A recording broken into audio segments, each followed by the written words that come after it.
মানিকগঞ্জ বাস স্ট্যান্ডের পশ্চিম পাশে এই হাওরটা, এখানে কিন্তু প্রচুর মাছ চাষ হয়। আর এই হাওরের ভিউটা ভাই দেখেন অসাধারণ সুন্দর। এটা খুব সুন্দর একটা জায়গা। আর এখানকার মাটি মূলত কাটার পরে এটা একটা হাওরের মতো হয়েছে।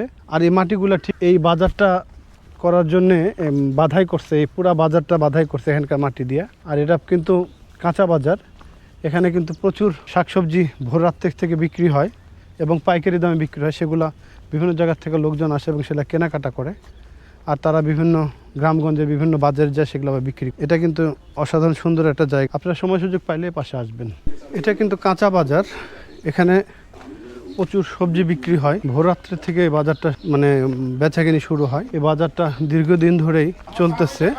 আর এখানে যে ভাইয়েরা চার স্টল দিচ্ছে, এখানে তারা চা বিক্রি করে। ভাই বলতেছে চা বিক্রি করি। আর এটা কিন্তু সুন্দর একটা বাজার, ভোররাত্রি থেকে শুরু হয়, সকাল পর্যন্ত চলে।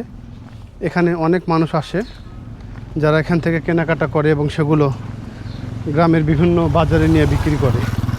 এখান থেকে পাইকারি দামে কিনে সবজিগুলো, সেগুলো পাইকারি রেটে বিভিন্ন জায়গায়, বিভিন্ন এলাকায়, বিভিন্ন মহল্লায় বা বিক্রি হয় খুচরা দামে।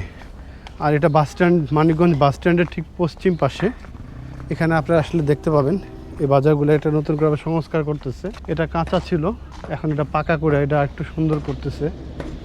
আর এগুলো প্রত্যেকটা মহাজনরা ঠিক এরকম তাদের ভিটির মধ্যে বসে, এগুলোকে ভিটি বলে। এটা আরেকটু পরিপাটি করে কমপ্লিট করতেছে। তার এই যেখানে কাজ চলতেছে, ভাইয়েরা কাজ করতেছে, ঠিক এইভাবেই এই জায়গাগুলো আরো সুন্দর করে ফেলছে।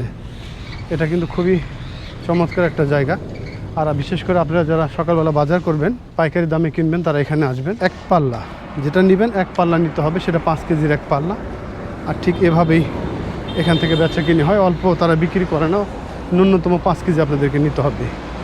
আর এটা কিন্তু সেই ঢাকা আরিচা মহাসড়ক, ঠিক মানিকগঞ্জটা এই পাশে, মানিকগঞ্জ এই পাশে। আর ঠিক এই দিকে গেলে আরিচা। এটা অনেক ব্যস্ততম একটা মহাসড়ক। এই আরিচার ফেরি পারাপার এখন ওই রকমভাবে হয় না। আগে এই রোডে উত্তরবঙ্গে গাড়ি চলাফেরা করতো, তখন কিন্তু এই রোডটা আরও ব্যস্ত ছিল। এই রোডটা এখন অতটা ব্যস্ত নাই। ঠিক আরিচা গেলে এদিকে সোজা আরিচা, পাটুরিয়া এদিকে। আর মানিকগঞ্জ শহরটা ঠিক এদিকে, মানিকগঞ্জ শহর সামনে এবং ঢাকা সোজা গেলে ঢাকা। আর গাড়িগুলো দেখতে পাচ্ছেন প্রচুর গতিতে গাড়ি চলে এই রোডে, প্রচুর গাড়ি এই রোডে চলাফেরা করে এবং প্রচুর গতিতে চলে। এই আর কি, এ পর্যন্ত সবাই ভালো থাকবেন। আমি এরকম চলাফেরা মাঝে ছোটো ছোটো ব্লগ করি এবং সেগুলো আপনাদের মাঝে শেয়ার করি। আর অবশ্যই সাপোর্ট করবেন।